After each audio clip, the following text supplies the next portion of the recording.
Hello students, पिछले video में हमने कहा था कि हम डिस्कस करेंगे important questions related to latent heat और बॉइलिंग पॉइंट ऑफ वाटर की एक्टिविटी और सब्लिमेशन टॉपिक। आइए हम स्टार्ट करते हैं। First question, ice at 0 degree Celsius is more effective in cooling than water at same temperature. Why? 0 degree पर ice ज़्यादा cool करती है या वाटर? ये सोचने वाली बात है। तो इसका आंसर क्या है बेटा? आंसर आएगा आइस। क्यों बेटा? When ice absorb this amount of heat, 1 kilogram ice जब इतनी हीट एब्जॉर्ब करेगी तो वो then it is convert into water. इसका मतलब इतनी हीट एक्स्ट्रा एब्जॉर्ब कर लेगी जब वो वाटर में कन्वर्ट हो जाएगी। This heat is called the latent heat. So we can say that water at 0 degree is more hot than ice and ice can cool effectively. एक बार फिर से देखना बेटा, हमने कहा कि हमारे पास आइस है, उसमें 20 जूल हीट है, उसने 4 जूल और एब्जॉर्ब कर ली, उसके पास अब वाटर बन गया। तो वाटर के पास कितनी है? 24 जूल। इसके पास है 20 जूल। इसका मतलब जो एक्स्ट्रा हीट एब्जॉर्ब कर सकता है इन दोनों में वो कौन है? वो है आइस, क्योंकि आइस में टेम्परेचर कम है, हीट एक्स्ट्रा एब्जॉर्ब करेगी, वाटर बनेगी, टेम्परेचर उतना ही रहेगा 0 डिग्री। 0 डिग्री पे वाटर है, 0 डिग्री पर आइस है। तो इसका मतलब क्या है कि आइस ज़्यादा कूल कर सकती है क्योंकि वो ज़्यादा हीट एब्जॉर्ब कर लेगी। Next is steam produce more severe burns than water at 100 degree Celsius. Why? Steam और वाटर जब दोनों 100 डिग्री सेल्सियस पे हैं तो कौन ज़्यादा सीवियर जला सकता है? और वो आंसर क्या है बेटा हमारा? ऑब्वियस है स्टीम बेटा। क्योंकि क्यों है बेटा? When water absorb 22.59 into 10⁵ joule per kilogram of heat, जब इतनी हीट वाटर 100 डिग्री पे एब्जॉर्ब करता है then it is converting into vapour. इसका मतलब क्या है कि स्टीम के पास इतनी हीट एक्स्ट्रा है। इसका मतलब है वाटर जब इतनी हीट एब्जॉर्ब करेगा तो वेपर बन जाएगा। तो वेपर के पास क्या है? ये हीट एक्स्ट्रा है। So we can say that steam is more hot than water at same temperature and cause the more severe burns. Repeat करके इस क्वेश्चन को ध्यान से देखिएगा, दोनों मोस्ट इंपॉर्टेंट क्वेश्चन है, इजी है बेटा, ध्यान से लर्न करिएगा। Next question is describe an activity to determine the boiling point of water और freezing point of water. So first is boiling point of water कैसे डिटरमाइन करेंगे। देखिए बेटा, ये एक सेटअप लगाया हमने। इस सेटअप में क्या है? मटेरियल रिक्वायर्ड देख लीजिए फटाफट से। मटेरियल रिक्वायर्ड क्या है?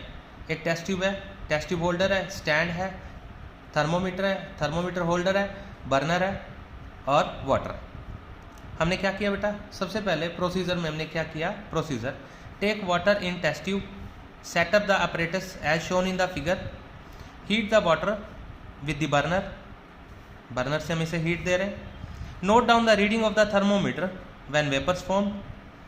ऑब्जर्वेशन क्या है? The temperature reading of thermometer becomes constant that is 100 degree. जब वाटर बॉयल होने लगा टेम्परेचर था 100 डिग्री और जब वेपर बने टेम्परेचर क्या था? 100 डिग्री। इसका मतलब क्या है?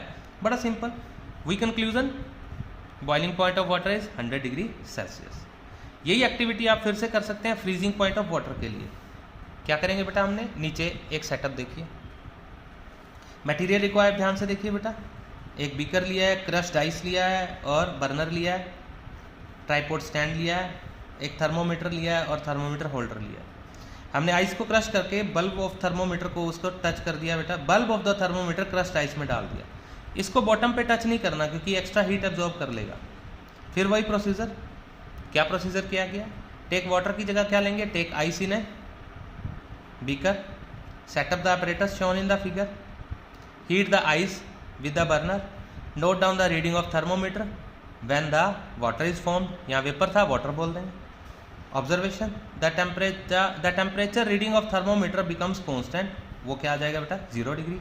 कंक्लूजन, द बॉइलिंग पॉइंट की जगह क्या आ जाएगा? The melting point of water is 100 degree. Melting point या फ्रीजिंग पॉइंट ऑफ वाटर क्या रहेगा? 100 degree Celsius, 0 degree Celsius sorry, ये 100 है और वहाँ क्या आ जाएगा? 0 डिग्री सेल्सियस। सो ये एक्टिविटी आप मुझे लिख के दिखाएंगे बेटा और लिख के इस एक्टिविटी को सेंड करेंगे बेटा। Next is sublimation. मैंने आपको पहले ही कहा था सब्लिमेशन की एक्टिविटी इस वीडियो में ही हम करेंगे। आइए फटाफट से सब्लिमेशन की एक्टिविटी कर लेते हैं।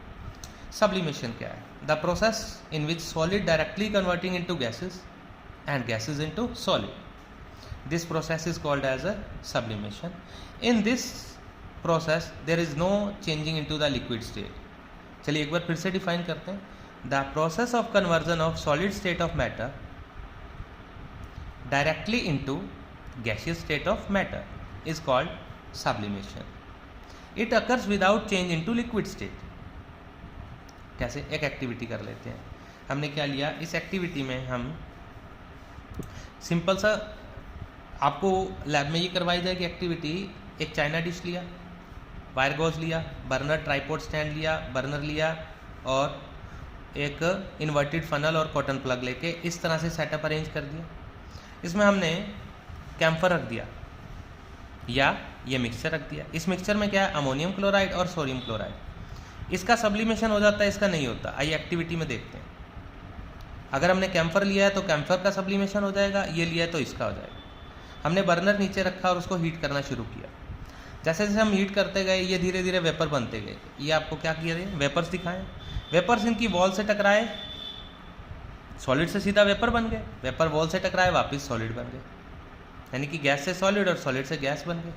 और ये इसकी वॉल्स पे इकट्ठे हो गए और नीचे कुछ नहीं बचा. अगर हमने कैम्फर लिया था, अगर ये मिक्सचर लिया था तो नीचे सॉल्ट बच गया, नमक पीछे रह गया और अमोनियम क्लोराइड सब्लाइम हो गया.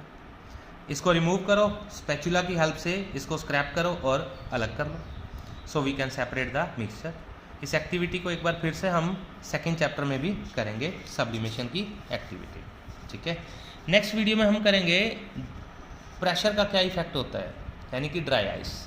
ड्राई आइस का टॉपिक करेंगे. पहले हमने किया है टेम्परेचर कैसे अफेक्ट करता है स्टेट ऑफ मैटर को, अब हम करेंगे pressure. Thank you beta. Watch my next video of Pankaj Arora SI Institute. Thank you.